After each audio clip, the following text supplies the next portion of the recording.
Hello, everybody. We're back in the car again because we did it a little late and yeah, everybody's all asleep in my house. So, hey, fuck it. We'll do it in the car and we'll be as weirdly colored as the fucking movie was. As you can see, we went and saw Fantastic Beasts Crimes of Grindelwald. I've refused to call this movie by its correct name because fuck this movie so much. As y'all remember from 2 years ago, whenever we did our original Fantastic Beasts review, I did not care for it. I've never been a Harry Potter fan, though, so that's not a big surprise. This one, not liking it is because I know y'all probably can't see real well. She has a Ravenclaw shirt on, Ravenclaw jacket and earrings, Harry Potter pants, Harry Potter socks. She could not be more of a brand whore if she was trying. But I love her. So, I will let Megan lead us off here because my opinions are going to be kind of understandable because I don't fucking care about this franchise. be kind of biased. Pretty much I had a pre-bias walking in and I couldn't help it. So, On the other hand, I had hopes. Not high hopes, but I had hopes for this movie. From the trailer and from what I was kind of hearing about it, it's like, okay, maybe this will, be better than the first one and expand a bit more on, Harry Potter universe and especially the events in the Harry Potter movies. And books, obviously. It did really none of that. The biggest thing it expanded upon was explaining where Voldemort's snake comes from. That's it. I would say even then, there was big to-do about it. It's like, explaining, the origins of Voldemort's pet Nagini, or... I keep calling her Nagash. I don't know where Nagash I'm getting it from. I know it's in our snake somewhere, but fuck if I know. Yeah, she's a lady who happens to be a... She's forcibly part of the circus, forced to change into this snake that she can turn into, not because she's an animagus, but because she's a maledictus. This curse is passed down through the bloodline. And that scene alone actually raised so many questions for me. So, it took place in the Wizarding World. And they made a big deal about this freak show thing. Basically all these magical creatures like kappas and this big, best way I can describe it is the giant tiger with wings. Yeah. So, here's the thing that was bothering me the entire time during that scene. These are magical people that live in a magical realm, correct? These creatures aren't unknown. Why are they doing this? This is so fucking bizarre. Like, if this happened in a, real world, the best way to describe it, it's the non-magical world, I could kind of get behind it, because at least at that point it would make somewhat sense. But happening in the Wizarding world, and people are like, oh, like they would in the old, if it was in fucking Dumbo or something. But it's like, wait, you can read about this shit. I would say, kind of a Victorian curiosity, but... This is in Victorian times. I would say it takes place in the... late 20s, 1927. 1927 to be exact. Mm-hmm. It's like the Roaring 20s, which... One complaint that we had with the first movie that... stands in this movie. Carries over into this one. For, being in the Roaring 20s, they do, nothing with it. At least in the first one, we had, a little joke about giggle water. It's okay, it's y'all could have done way more with it, but... Could have more stuff with Prohibition. More different things. And I was but whatever.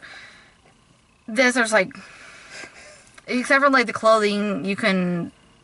Even in the clothing, it looked just sort of like people who were wearing, who looked like they were a little bit steampunkish, and even then, not very steampunkish. They looked like Victorian, almost. Well, still Victorian's not from that time period. Victorian's late 1800s.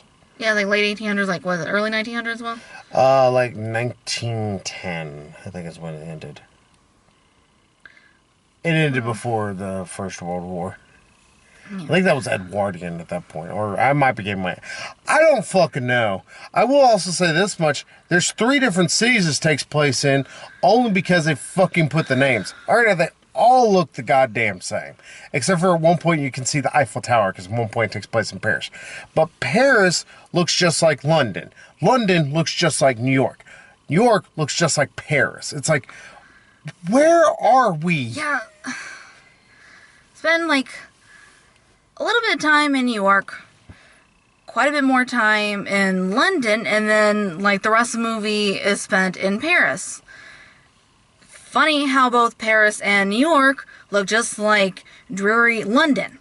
Yeah. It's like y'all have these, diverse settings that y'all really did nothing with. Yeah. It's like it just all felt the same. It's like so, dreary, and it's like, okay, this is the roaring. I get, things are, heating up for this like, very dark, bleak wizarding war. Kind of the whole point of was it 5 movies? Hey, he's giving me 5 of these sons of bitches.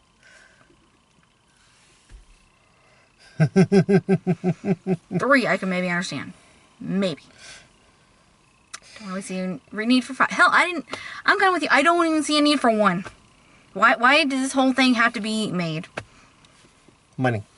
Yeah, that too. Warner Brothers didn't have any more books they could milk off of, so they figured, hey, fuck it, we're gonna do this. Yeah, Nagini in her condition, she's introduced. She's barely in it. She's just tagging along with Credence, who, spoiler alert, survived. Yeah, we don't know how. I'm like, he fucking got blown the fuck up, but I guess, that's fine.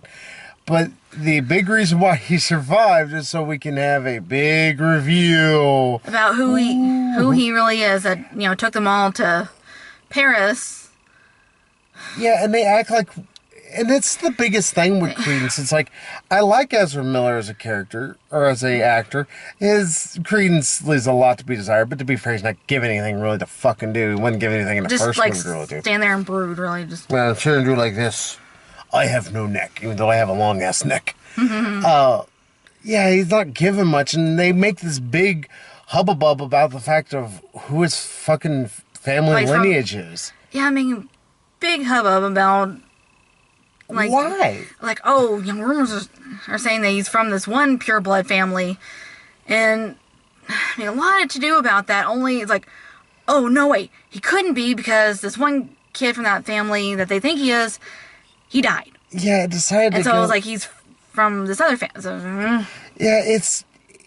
And they make a big deal about, like, we really should care. And it's like, all right, if you care about Harry Potter... I didn't really care that much about Credence's origins, personally. Yeah, I didn't care about him in the first movie all that much. And he was just, like, barely the, Horcrux of the entire movie there. I had hopes for, like... the origins of Nagini and how, not just how she came to be how she is, but also how she came to be Voldemort's pet. That was the thing that more intrigues me. It's like, okay, well, she is a witch who can't change back into a witch. Then, it's like, well, how did she end up with Voldemort? The fact that he can talk to sticks. Well, she ended up fucking her. Yeah. Don't know. Like, I was kind of hoping for something about that, and, like, more about Dumbledore and Grindelwald's backstory. It is all 5 minutes, maybe, of this over 2 hour long film that we get to learn that, hey, they were really close. They probably stuck it in each other's butts a number of times. I mean, there's a couple mentioned, like, at the beginning of the film and at the end of the film, and, like, that one scene you see in the trailers of him pulling down the... thing off the mirror of Erised. Yeah, and you learn they made a blood pact together. And it goes to prove, again, in fact, we were just talking about it a little bit ago, how Albus Dumbledore is the fucking villain of this entire series. Because whenever that happens, they create a blood pact between him and Grindelwald. Pretty much neither one can move on each other. Neither one can hurt each other. All right, cool. That's fine. It's a stupid thing, but I'm willing to allow stupid stuff to happen. Okay, maybe they were at one point close enough, and maybe Grindelwald maybe kind of foresaw that Dumbledore was going to turn on him and manipulate him to making that pact. Well, that's fine. I'm fine with that because I understand that. That could even work. That could make sense.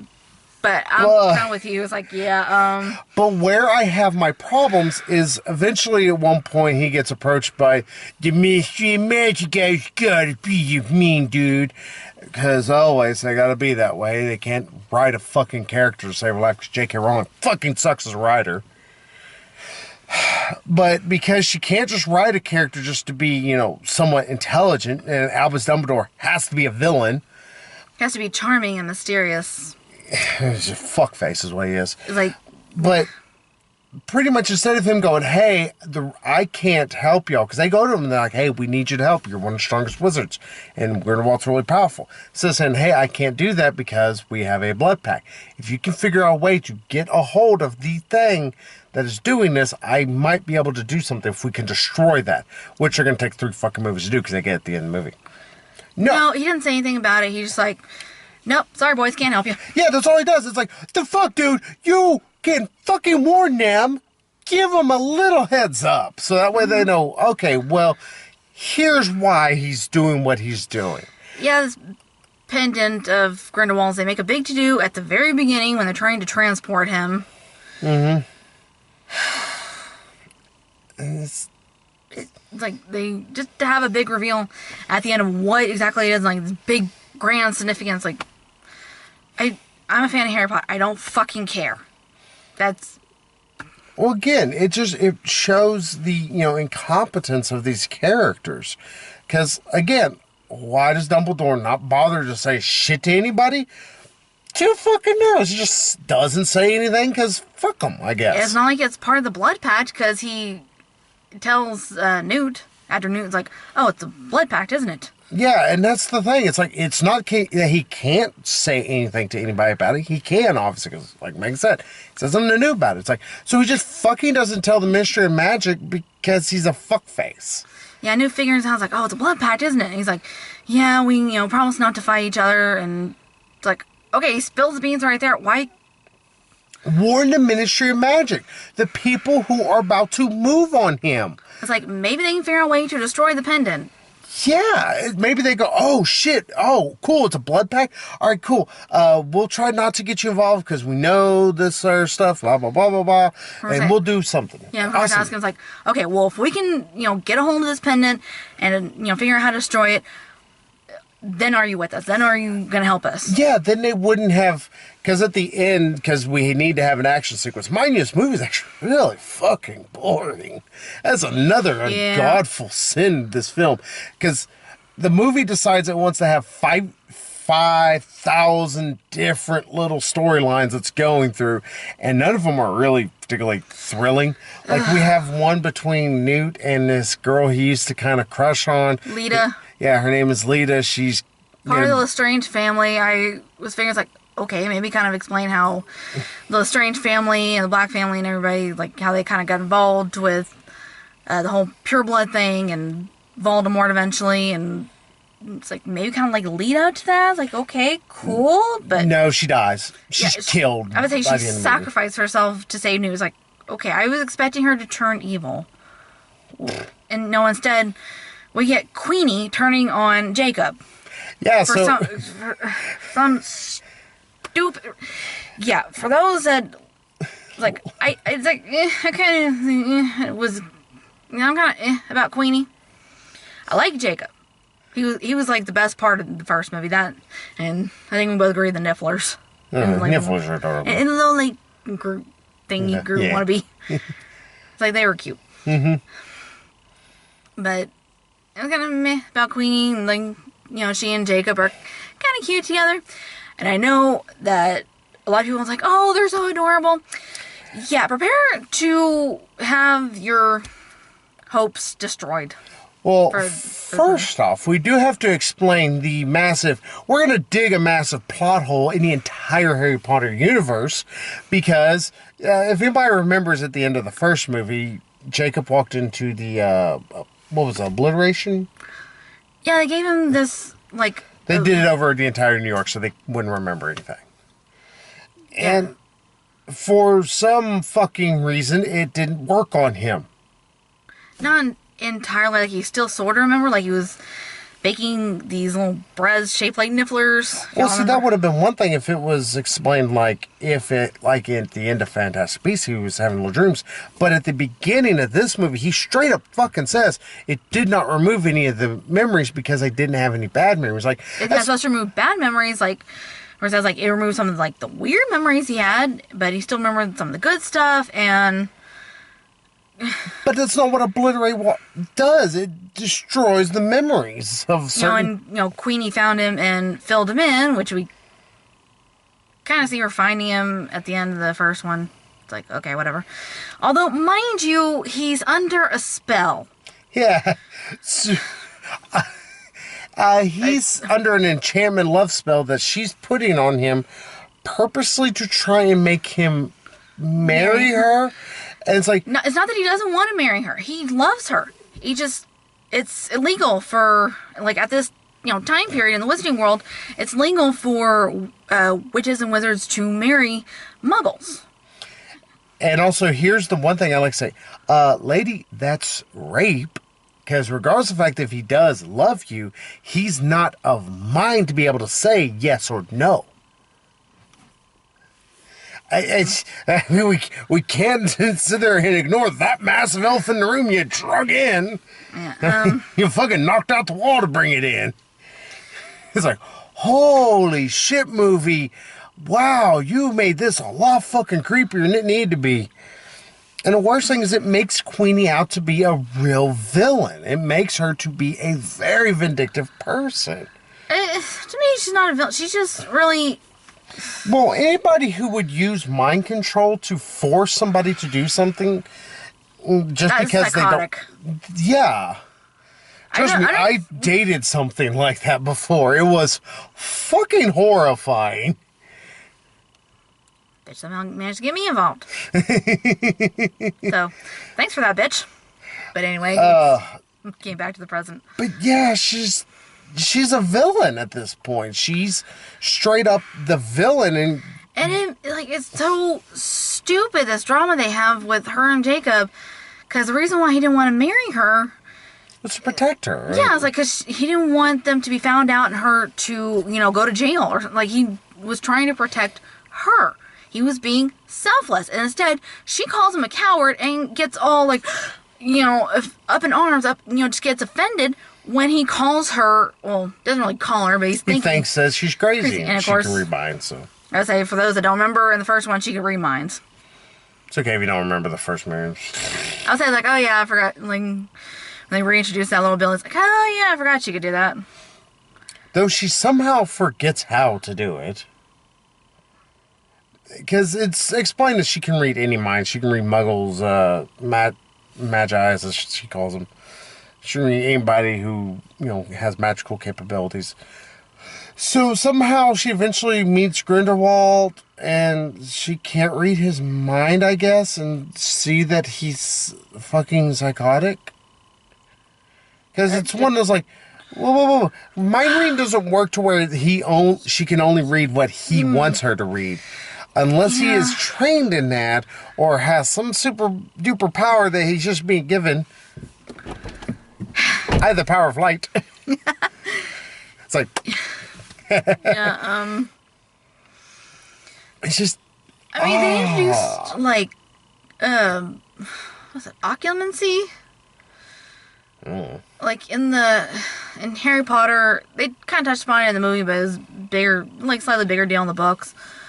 That, like, there's a way to block someone from reading your mind. Although it's usually, like, from them using magic on you, not just having the ability to read minds, mind you, but it's like, I'd figure it would still work, but anyway, yeah, it just really, the whole thing with her, like, following Grindelwald in the end, and just even like waiting to hear him out, hear what he has to say, just because one little thing that he said, it makes no sense.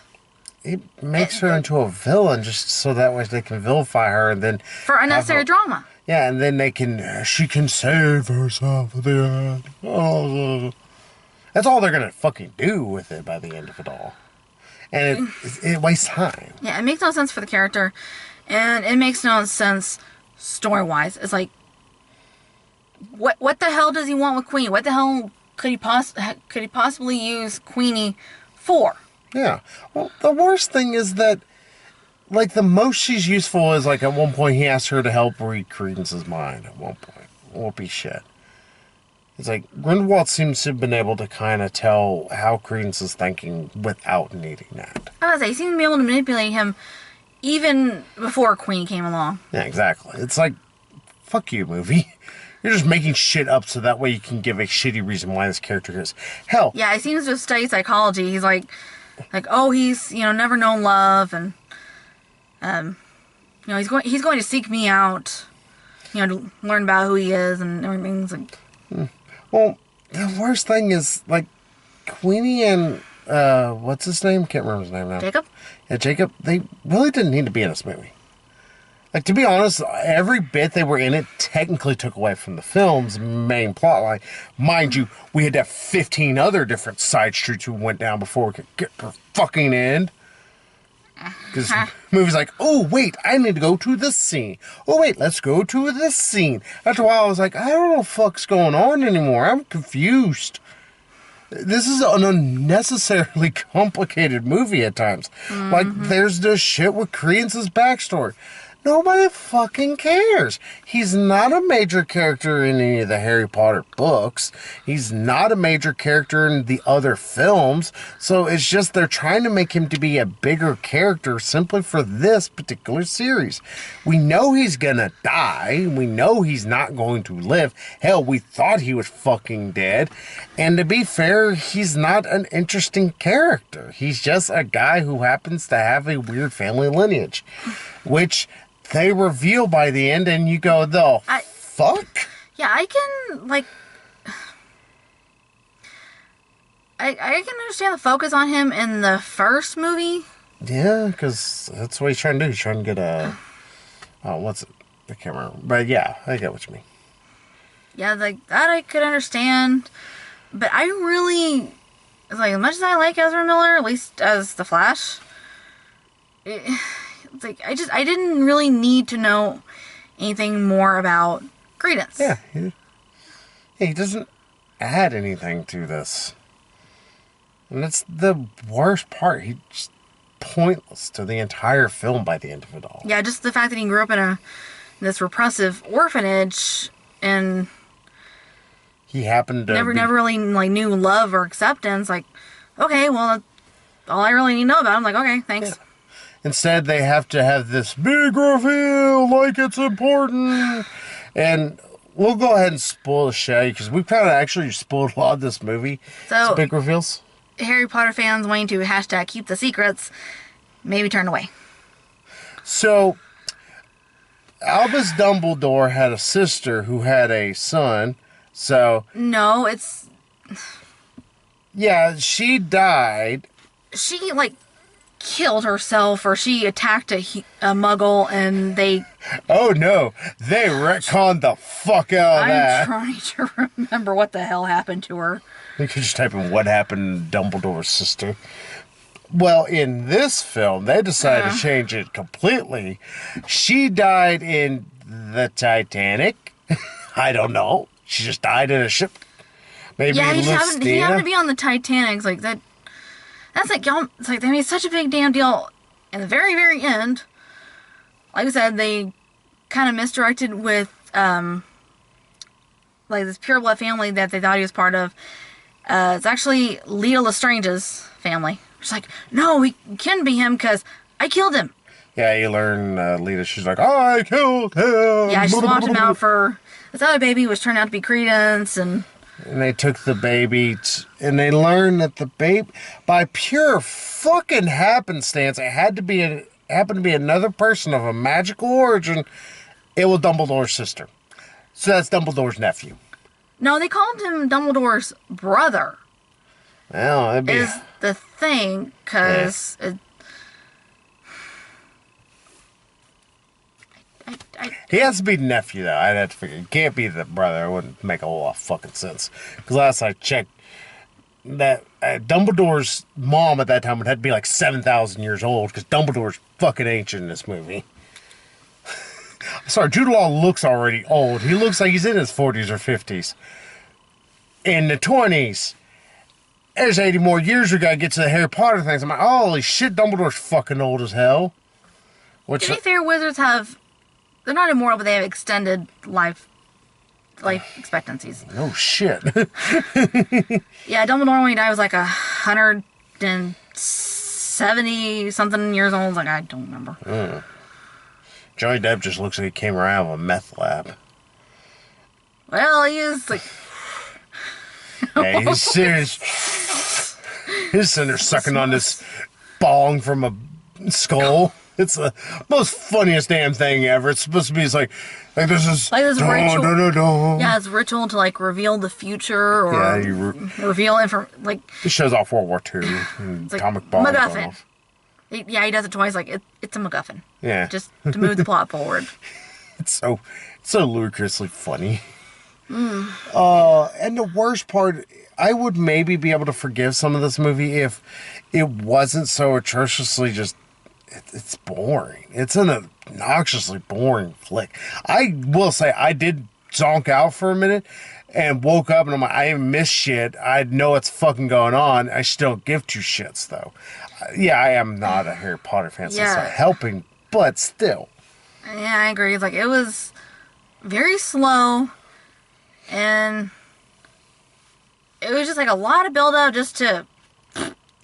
Yeah, they kept wanting to introduce 5,000 different characters to do this and that, and it's if you fucking had introduced them in the first movie, or it's talked about some of this shit in the first movie, because you could easily... Or have a main story with, maybe one or two little, subplots kind of, all kind of weaving into the main story. That'd be one thing, but...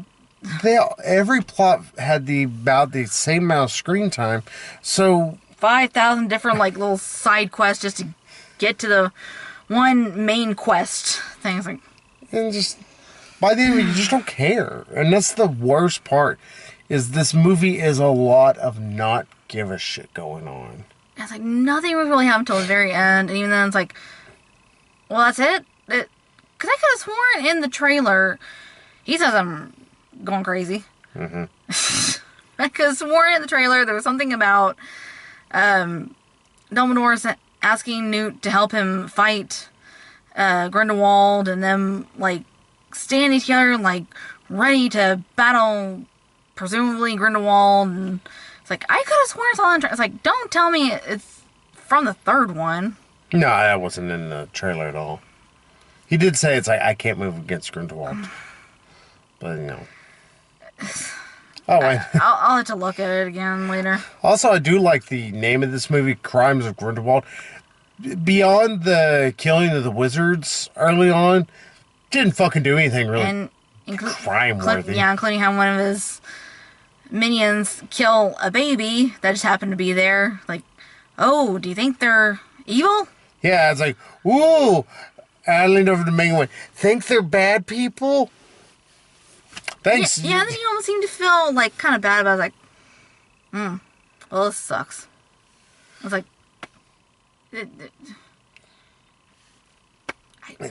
shit seems to have, and not only that, but there was this one guy who Grindelwald's asking for his followers to go through this blue flame bullshit, and one guy ends up dying from it. I think there was supposed to be a plot with him. You can tell this movie had 17,000 different stories going on. Yeah, he was kind of wavering in his loyalty. Yeah, and it's he was hesitant to move against Dumbledore at the very least, and only those who were loyal to Grindelwald could cross these blue flames without getting hurt. Yeah, and this guy just lights himself up like a Roman candle. And It's like, screw it, I'm going for mistakes were made. I regret nothing. Yeah, it's just so painfully bad. And the worst thing is the acting in this movie is fucking atrocious. Jude Law is maybe the best actor technically because he is just, He's barely in it though. Yeah, he's, just being his normal smug Dumbledore asshole self. Fucking villain. Then you have Newt Scamander. If you're actually trying to just watch little Nicky, you only get an hour and 40 minutes of it. I was like Eddie Redmayne doing his mumbling thing. Yeah. Then there's 17,000 other people in this movie. And you're like, I don't care. The next actor throw me, oh cool, I don't care about them still. Like, they make a big deal about Lita. They're like, oh, she's in this movie and she's one of them as all. I'm dead. The fuck's she even here? Why did we make a big deal about her and Newt having a thing at one point? And her getting ready to marry his brother, and It didn't add to anything to this movie except for pointless drama. and running time. Yeah. And then you have Johnny Depp, who is just being Captain Jack Sparrow's always doing. I would say, like, him, like, speaking this, like, is he like sort of British, sort of American? It's like a Cockney accent, it's like is the best way to describe it. I feel like he'll slip into an American accent every once in a while, but every time you're talking a British accent, it's like I kept hearing like Jack Sparrow or Sweeney Todd. It's like, I'm sorry, I Come on, you hearties, yo! I don't know what the fuck's. It was bad. It looks like ass. Everything is just dreary gray color. Yeah, it's like Everything fucking looks the goddamn same. Everything sounds the goddamn same. Yeah, it's like for each. I mean, it just, like I said, they did nothing with the settings. Like, okay, can you at least use a different color palette for each setting to kind of let us know? Kind of signifies like, oh yes, you can definitely tell this is New York. Oh yes, you can definitely tell this is cold, dreary, foggy London. And let us know this is Paris. The city of lights. Yeah, it said it looks really dark the entire fucking time. Yeah, it looks like dreary, foggy London. Mm-hmm. It's like, for a second, I forgot they were in Paris. It's like, oh yeah, that's right. Yeah, someone was like, oh yeah, fuck yeah, they were in Paris Eiffel Tower. still. I was like, oh yeah, they're in Paris. Like, I forgot they were in France. They're still in London. Yeah, like I said, I had hopes for this movie. Not very high hopes, but I had hopes still. You had high hopes. She's gonna murder me one time in my sleep. So what would you give this as a final score? Because I think your score is probably going to be the highest, or the best actual determination for this film. Because everybody knows my fucking score. I ain't giving two shits. I think our score is going to be the same. I have an inkling. Her score's a 7? Fuck that. I know you're bullshitting. So, what do you give this film? And be honest, the baby nifflers were cute, but they were in there for all of, like, a minute. And then I like his random assistant that just got introduced in this movie. Yeah, Bunty. Yeah, it just never was in the first movie, but just suddenly there now. Yeah, suddenly pops up, and then they, head off to Paris? They head off to Paris to go track down Tina and Queenie, and and it's like she's never mentioned or heard from again. Yeah, thanks. That whole scene between him and a Kelpie.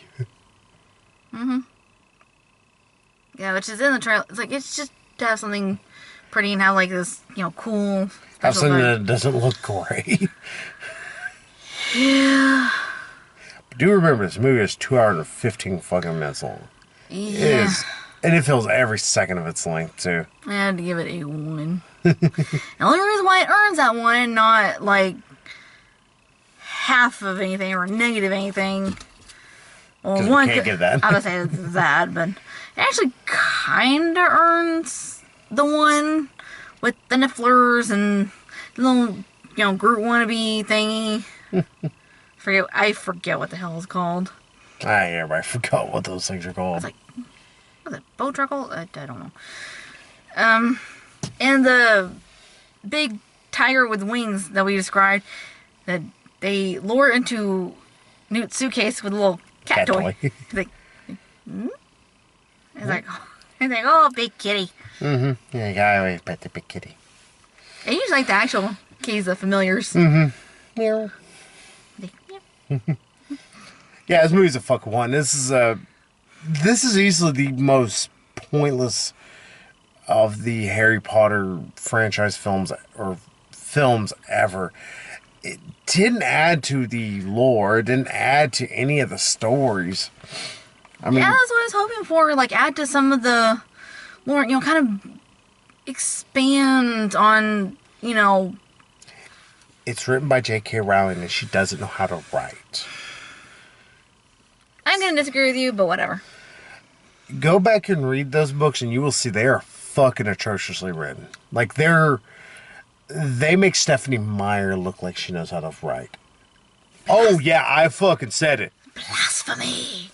Yeah, Stephanie Meyer, J.K. Rowling, same person almost in terms of writing capabilities. So, fuck you, Harry Potter fans. Sorry. Y'all can go piss up her up because y'all are fucking idiots. The movies suck. It's hard for me to do. I don't have that particular piece of equipment. Oh, yeah, this movie's a fucking one. It's not even worth your time if you were a Harry Potter fan. You're just going to be bored. As an actual Harry Potter fan, yeah, I have to agree with that sentiment. Whether you like it or don't like Harry Potter, you're probably not going to enjoy this. I don't know anyone who would. Yeah, I mean, it's not interesting. That's the biggest sin of this film, is it's woefully uninteresting. Yeah, dull and just goes nowhere. And wouldn't it have been really funny though if at the end of the whole reveal, when they show who is like, you're a Dumbledore, or yeah, or anything, if they had done that and it went dun dun dun, that would have been hilarious. Yeah, I was getting a little bit of a soap opera feel, like with Queenie and Jacob, and whole thing with trying to track down Credence's family. I was like, I don't fucking care. Oh, well. Well, we'll be back here in hopefully a few days, because it is the weekend, or the week of Thanksgiving, weekend of Thanksgiving, that fucking thing. Hopefully we'll be off. Yeah, we're going to definitely give y'all 2 reviews this week. We're going to give y'all Ralph Breaks the Internet. I'm not 100% looking forward to that movie. The first movie was pretty much Sugar Rush, the movie, and I fucking got tired of it real quickly. And then we're going to have Robin Hood, which I think is going to be a mess, but looks fun. I like messes, no matter how bad they end up sometimes. So, hey, we'll be back with y'all here in a few days. Until then, just miss this piece of shit. I can't... Stay at home and jerk off. That would be something much more interesting than watching this film. Stay at home and rubbing salt into your eyes. I think it's more interesting than this fucking film. Or go watch porn of your parents. That would probably be less scarring than this film was. She loves me. Whatever am I going to do with you? Love me till the day you die. I'll think about it. So, hey, we'll be seeing y'all soon. So, bye-bye, everybody. Bye-bye.